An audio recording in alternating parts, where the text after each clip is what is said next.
Hello everyone, good morning to all of you. कैसे हैं आप सभी लोग। स्वागत है आपका एक बार फिर से आपके अपने YouTube channel ambition cute show पे। तो दोस्तों, कल हम लोग डिस्कशन किए थे संसद से संबंधित प्रश्नों पर। तो कल कुछ प्रश्न रह गए थे, उसी को आज हम इस वीडियो में देखेंगे। वीडियो में थोड़ा सा बदलाव आपको देखने को मिलेगा। जो 5 सेकंड आपको मिलता था प्रत्येक प्रश्न को करने के लिए, वो 5 सेकंड अब नहीं मिलेगा।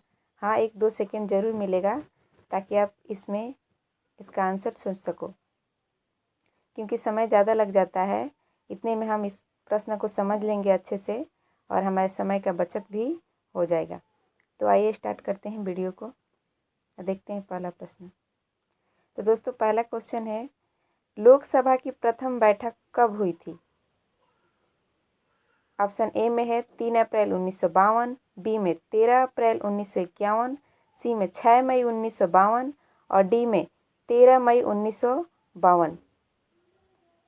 तो इसका आंसर सोचिए जल्दी से सब लोग। तो इस प्रश्न का सही आंसर हो जाएगा ऑप्शन सी, 13 मई, सॉरी डी, यहाँ पे सी हो गया है। 13 मई 1952 को लोकसभा की प्रथम बैठक हुई थी। अगर आपसे पूछ ले कि लोकसभा का गठन कब हुआ था, तो गठन पूछेगा तब ऑप्शन सी होगा, 6 मई 1952। इधर ऑप्शन ए में लिखा है 3 अप्रैल 1952। तो ये किसका आंसर है। अगर आपसे क्वेश्चन पूछे कि राज्यसभा का गठन कब हुआ था, तो 3 अप्रैल 1952 को राज्यसभा का गठन हुआ था और लोकसभा का गठन 6 मई 1952 को हो गया था। लेकिन प्रथम बैठक कब हुई थी, 13 मई 1952 को। चलिए देखते हैं दूसरे प्रश्न को। वे कौन से लोकसभा अध्यक्ष रहे जिनकी मृत्यु उनके कार्यकाल में ही हो गई, यानी वे अपना कार्यकाल पूरा किए बिना ही चले गए। तो ऑप्शन ए में है सुमित्रा महाजन, बी में गणेश वासुदेव मावलंकर, सी में जीएमसी बाले योगी। ऑप्शन डी में है बी एवं सी दोनों। चलिए आंसर सोचिए पहले आप लोग इसका। तो इसका सही आंसर हो जाएगा ऑप्शन डी, यानी बी एवं सी दोनों। गणेश वासुदेव मावलंकर और जीएमसी बाले योगी मात्र 2 यही लोकसभा के स्पीकर रहे, अध्यक्ष रह चुके हैं, जिनकी मृत्यु कार्यकाल पूरा किए बिना ही हो गई थी। चलिए अगला प्रश्न है हमारा, लोकसभा को कौन भंग कर सकता है। ऑप्शन ए में है प्रधानमंत्री, बी में राष्ट्रपति, सी में राज्यपाल और डी में लोकसभा अध्यक्ष। तो इसका आंसर क्या होगा। इसका सही आंसर हो जाएगा ऑप्शन बी, राष्ट्रपति। लोकसभा को भंग करने की शक्ति कौन रखते हैं, राष्ट्रपति। चलिए अगले प्रश्न को देखेंगे। लोकसभा के अध्यक्ष एवं उपाध्यक्ष का चुनाव किस अनुच्छेद के तहत किया जाता है। चलिए ऑप्शन सुनिए। ऑप्शन ए में है 331, बी में 81 और सी में 85 और डी में 93। तो इसका सही आंसर हो जाएगा ऑप्शन डी, 93। यानी अपने बैठक के दौरान लोकसभा अपने अध्यक्ष एवं उपाध्यक्ष का चुनाव करता है, जिसका प्रावधान संविधान के आर्टिकल 93 में किया गया है। चलिए देखते हैं अगले प्रश्न को। लोकसभा किस अनुच्छेद के तहत भंग किया जा सकता है। अभी हमने ऊपर देखा कि लोकसभा को कौन भंग कर सकता है, लेकिन यहाँ पे प्रश्न है लोकसभा किस अनुच्छेद के तहत भंग किया जा सकता है, यानी कौन से आर्टिकल में लिखा गया है कि अगर लोकसभा का कार्य अच्छा से ना चले तो उसे राष्ट्रपति भंग कर सकते हैं। किस अनुच्छेद में है। ऑप्शन ए में है 85, बी में 74 और सी में 81, डी में 80। तो इसका आंसर हो जाएगा आपका ऑप्शन ए, 85, जिसको भंग कर सकते हैं राष्ट्रपति। और ये पूछ दे किसकी सलाह पे भंग करेंगे, तो वो प्रधानमंत्री के सलाह पे भंग कर सकते हैं। चलिए देखते हैं अगले प्रश्न को। लोकसभा के बहुमत दल का नेता कौन होता है। ऑप्शन ए में है मुख्यमंत्री, बी में प्रधानमंत्री, सी में राष्ट्रपति और डी में इनमें से कोई नहीं। तो इसका सही आंसर क्या होगा, सोचिए पहले आप लोग। इसका सही आंसर हो जाएगा ऑप्शन बी। प्रश्न बहुत ही आसान था, सब लोग जानते हैं लगभग। लोकसभा के बहुमत दल का नेता प्रधानमंत्री होता है, यानी जो बहुमत प्राप्त करता है वही तो प्रधानमंत्री बनता है। चलिए अगला प्रश्न देखेंगे। लोकसभा में अभी सीटों की संख्या कितनी है? कल हम लोगों ने सीटों की संख्याओं पे बहुत डिस्कशन किए थे, तो सोच समझ के आंसर कीजिएगा। अभी फ़िलहाल की बात हो रही है, जो 17वीं लोकसभा चल रहा है ना अभी, उसमें लोकसभा सीटों की संख्या कितनी है? ऑप्शन ए में है 550, बी में 552, सी में 545 और डी में 543। तो इसका सही आंसर क्या होगा? इसका सही आंसर हो जाएगा ऑप्शन सी 545, क्योंकि अभी की बात की जा रही है। अगर यहाँ पूछा जाता कितनी हो सकती है, तो हो सकती है तब आंसर होता 552, लेकिन अभी की बात की जा रही है तो अभी 545 आंसर होगा। अब यहाँ से 7 कहाँ चले गए? वो पीओके वाले क्षेत्र में की वजह से कट जाते हैं। चलिए सब जानते हैं आप लोग। चलिए अगला प्रश्न। लोकसभा में अभी अधिकतम निर्वाचित सीटों की संख्या कितनी है? देखिए ऊपर प्रश्न क्या था, लोकसभा में अभी सीटों की संख्या कितनी है। यहाँ पे निर्वाचित की बात नहीं की गई थी, तो इसीलिए आंसर क्या होगा 545। लेकिन यहाँ पे है लोकसभा में अभी अधिकतम निर्वाचित सीटों की संख्या कितनी है, निर्वाचित की बात की जा रही है। तो बताइए इसका आंसर क्या होगा? ऑप्शन ए में है 550, बी में 552, सी में 543 और डी में 545। तो निर्वाचित पूछा जा रहा है तो 2 हट जाते हैं, जिनको राष्ट्रपति मनोनीत करते हैं मंत्रिपरिषद के सलाह पे। तो इसका सही आंसर क्या हो जाएगा? Option C. चूँकि अभी कुल कितने हैं 17वीं लोकसभा में 545, तो 2 यहाँ पे निर्वाचित पूछा जा रहा है। तो निर्वाचित वो होता है जो आम जनता चुन के भेजती है, तो इसलिए इसका आंसर क्या हो जाएगा? Option C 543। चलिए अगला प्रश्न देखेंगे। राज्यसभा में अभी सीटों की कुल संख्या कितनी है? देखिए अभी की बात की जा रही है, नहीं कि कितनी हो सकती है, अभी की बात की जा रही है। इसका आंसर बताइए क्या होगा? ऑप्शन ए में है 250, बी में 233, सी में 245 और डी में 238। तो इसका सही आंसर हो जाएगा ऑप्शन सी 245। राज्यसभा में अभी सीटों की संख्या कितनी है? 245। अगर यहाँ पे पूछ दे कि राज्यसभा में अभी निर्वाचित सीटों की संख्या कितनी है, तो अब आंसर आपका क्या होगा? 233, क्योंकि 245 से 12 निकल जाएंगे, जिसको राष्ट्रपति मनोनीत करके राज्यसभा में भेजते हैं। तो यहाँ पे निर्वाचित नहीं पूछा जा रहा, इसलिए इसका आंसर क्या होगा? सी 245। चलिए अगला प्रश्न देखेंगे। राज्यसभा में जिन 12 सदस्यों को राष्ट्रपति मनोनीत करते हैं वह किस क्षेत्र से होते हैं? अभी जिन 12 की बात हम ऊपर के प्रश्न में किए, उन्हीं की बात यहाँ पे की जा रही है कि वो किस क्षेत्र से होते हैं। ऑप्शन ए में है कला एवं साहित्य, बी में विज्ञान, सी में समाज सेवा और डी में सभी। तो इसका सही आंसर हो जाएगा ऑप्शन डी, इनमें से सभी।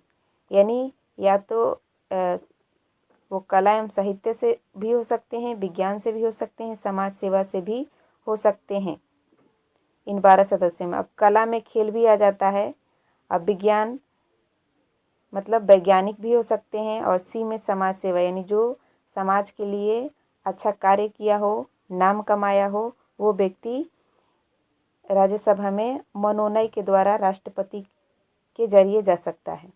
चलिए अगला प्रश्न देखेंगे। राज्यसभा में सदस्यों का मनोनयन किस अनुच्छेद के तहत राष्ट्रपति करते हैं?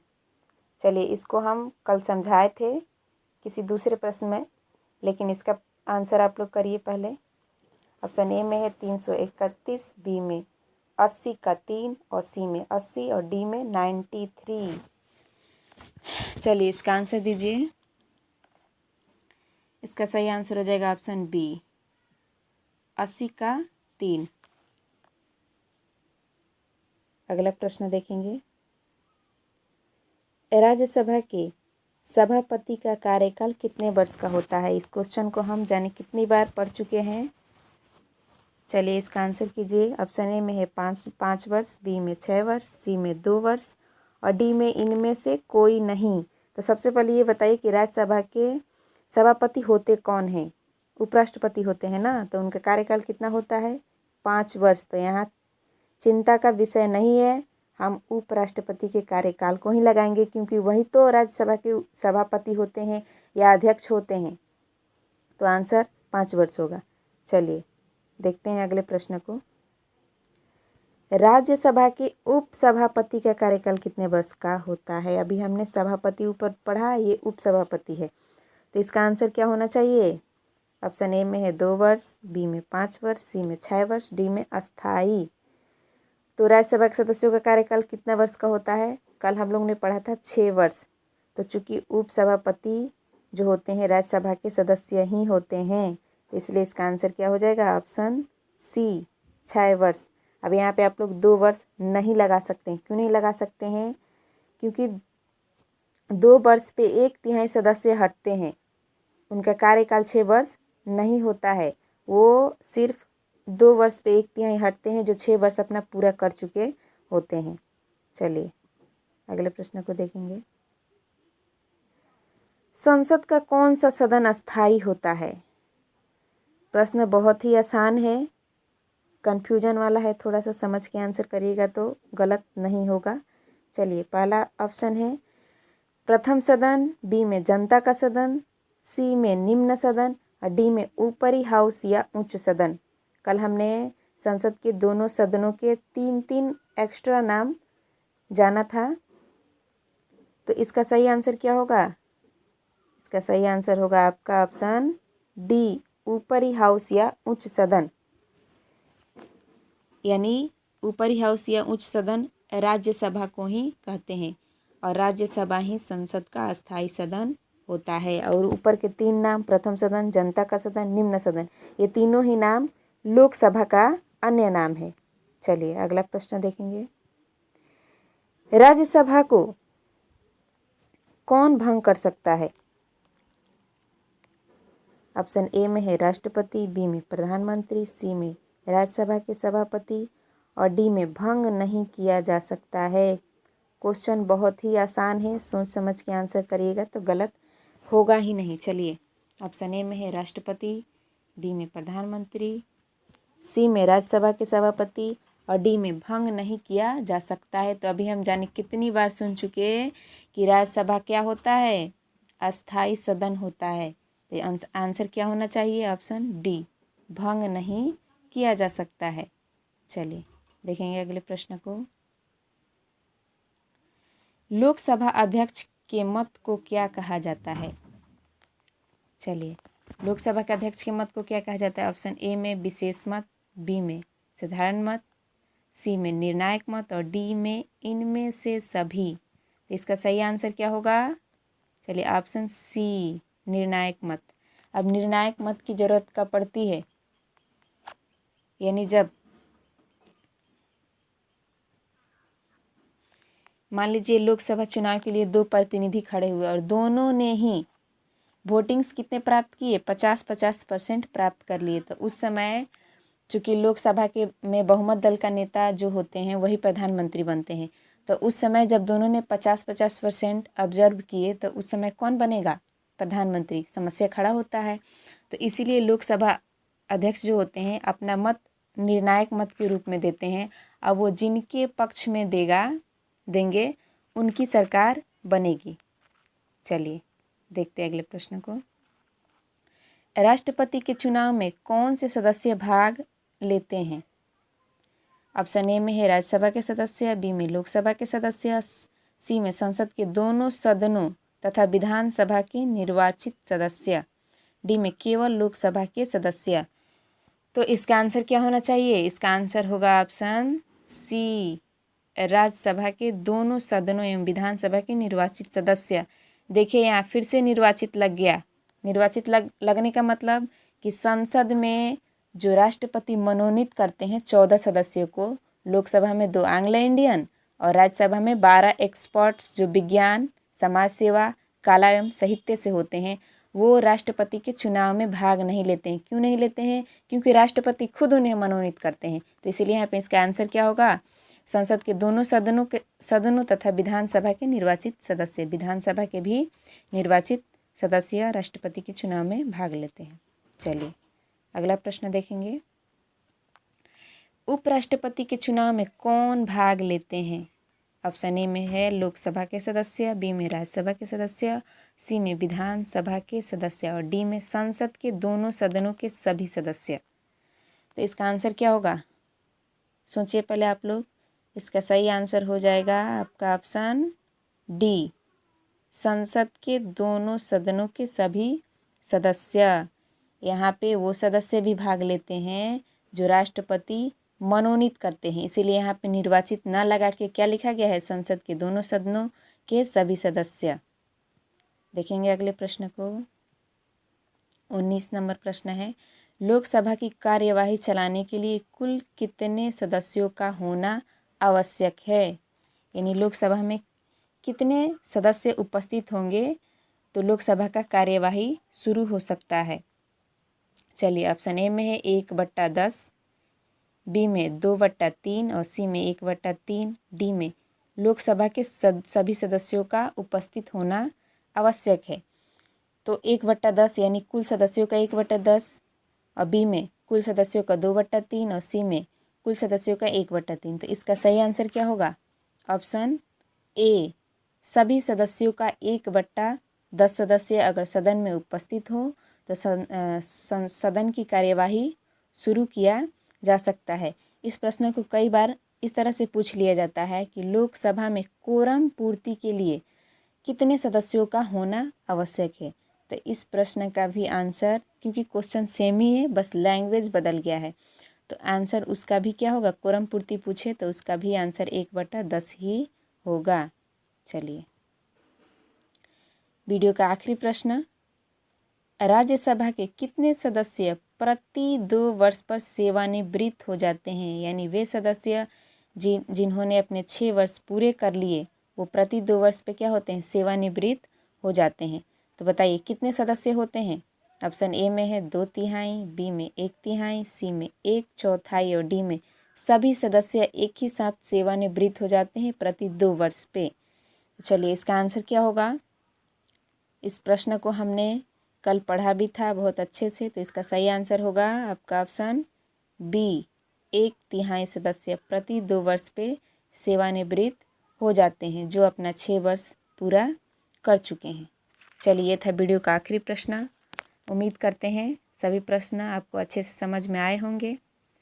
तो वीडियो के अंत में आपके लिए एक क्वेश्चन है जिसका आंसर आपको हमें कमेंट में बताना है।